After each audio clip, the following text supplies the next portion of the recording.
I'm afraid it's typical. It's quite all right. He's trying everyone's patience. I'm not worried. But that's George. He's probably stuck in traffic. Actually, I'm glad to have this opportunity to talk to you. To me. What better introduction to a subject than through the woman he has lived with for 32 years. My God. I can't imagine spending 32 years with anybody. We've been very lucky. Is it luck? Well, partly luck, partly skill, partly love. Is it a natural state then, do you think? Well, it's my natural state.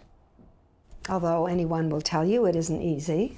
No. Well, he hasn't been easy. Is it any man? But then I'm not an easy person either. You are a writer too. I suppose I still am. You can't retire from being a writer. It's a state of being. Perhaps. A toughness. Watchfulness. As Graham Greene said, in every writer a shard of ice. But you've stayed together. You just have to stick it out in the hard times. Like when he resigned from the Times? There were times I argued with George about his stubborn idealism. In retrospect? This is off the record. Of course. For someone who prides themselves in intellectual independence, editorial interference is worth putting yourself on the line for. I thought he put principles above pragmatism, but he was right. So there are tensions. We had our darker moments, but we stuck it out. Many don't. I suppose they don't. But you... Yes. Why is that, do you think? What gave you that strength? The strength? Diligence? I wouldn't call it... Whatever we call that kind of perseverance. Well, because we love. How do you know where the heart of a relationship lies? In the very best moments, in the ordinary moments, in the worst? Well, in all of them. You know the worth of what you're in. You know how much misery is tolerable. So the misery is part of what we might all expect of love? Well, yes. Yes, it's what gives a relationship depth. Well, it's what love is, actually, a very complex mixture of pain and pleasure. And security. And security is very underrated. And sexual desire. Of course. Although, you know, at our age, sometimes you'd really rather finish the last chapter of your Ann Tyler than handcuff each other to the bedhead. She's that good, is she? That was a joke. A joke. It has its underpinnings of truth. This is off the record, of course. Of course. A physical relationship is very, very important, although at a certain age, it can become a presence which is partly memory.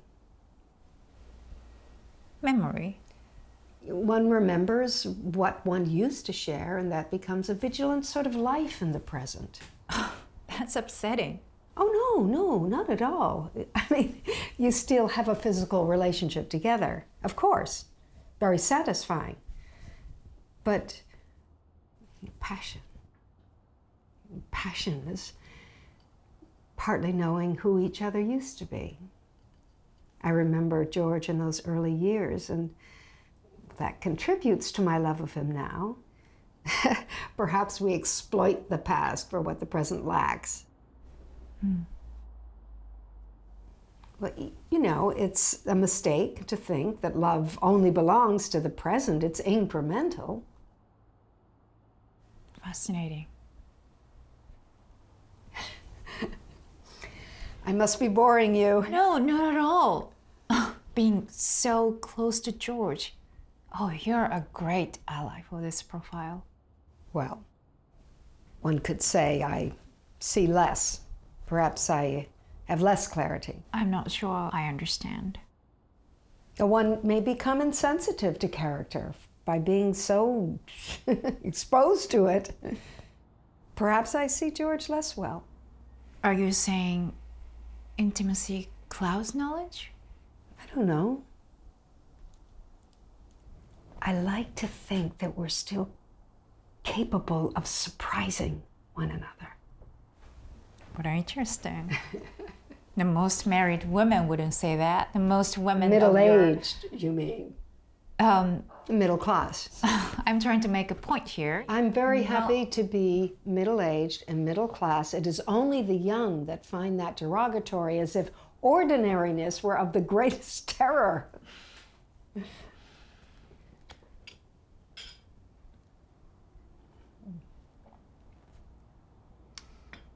Do you like being a writer? Yes. Yes, it's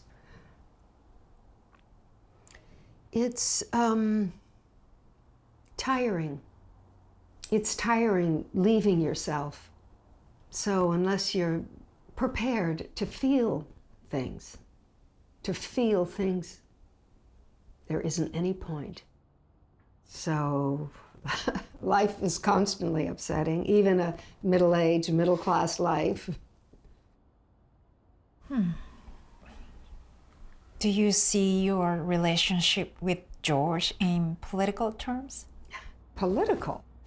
What does that mean? Aren't there inherent consequences to the power dynamic in a relationship? Oh my goodness. I've been very remiss in tracking the power dynamic.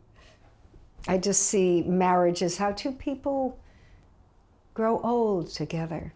It's a necessary loyalty. Isn't loyalty just a resistance to change? I hope not. I think, if you excuse me, the women of your generation tend to be more generous about their husbands. Time is perhaps what makes one more forgiving. I'm not sure I buy that. My dear, I'm not selling it. And the young are always unforgiving. It's part of your charm. I think many women want to justify their choice to live through their husbands. Do you think I'm living? I'm just saying some women use a loyalty as a way of justifying their own absence of self. They need to say that all the sacrifices for choice, it was worth it. He was worth Well, it. that's rather patronizing. We're all victims of our context, aren't we? Victim? I hardly think so. I mean, I don't think I'm rationalizing my sacrifices. What do you see those sacrifices to be? Well, you're right. It's very important.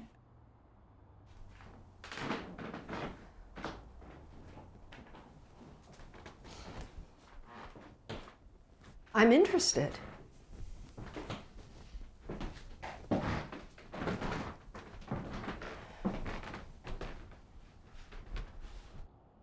Please, what do you see those sacrifices to be?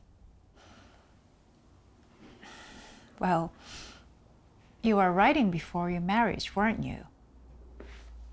Madame Voyage was published in 1973. I'm impressed. It won all the prizes, didn't it? It would a whole new generation to poetry. Well, thank you. It was published 2 years after we were married. And then you got pregnant Eventually. and didn't go to Stanford with George when he got a doctorate scholarship. Yes, for 3 years. So you were following where he left. I was married to him. But it was his career that was setting agenda. These days, we have an awareness of what we give up. You mean resentment? Don't you think love gets suffocated in resentment? I think love gets suffocated in inequality. But if you love someone, you want them to flourish. Their success is your success. So you do live through them. Well, it doesn't matter whether it's the man or the woman that steps aside for the other one to succeed. It's love. Oh, yes. But it always is the woman, isn't it?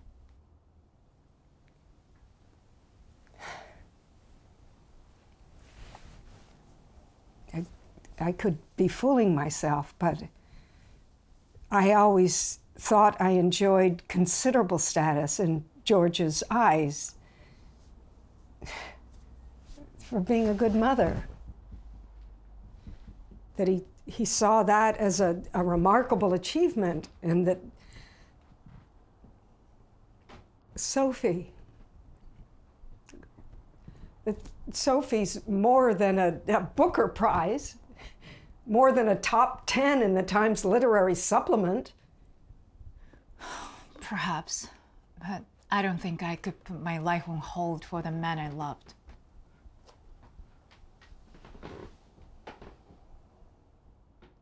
Is my life on hold? Only you know that. Oh, darling.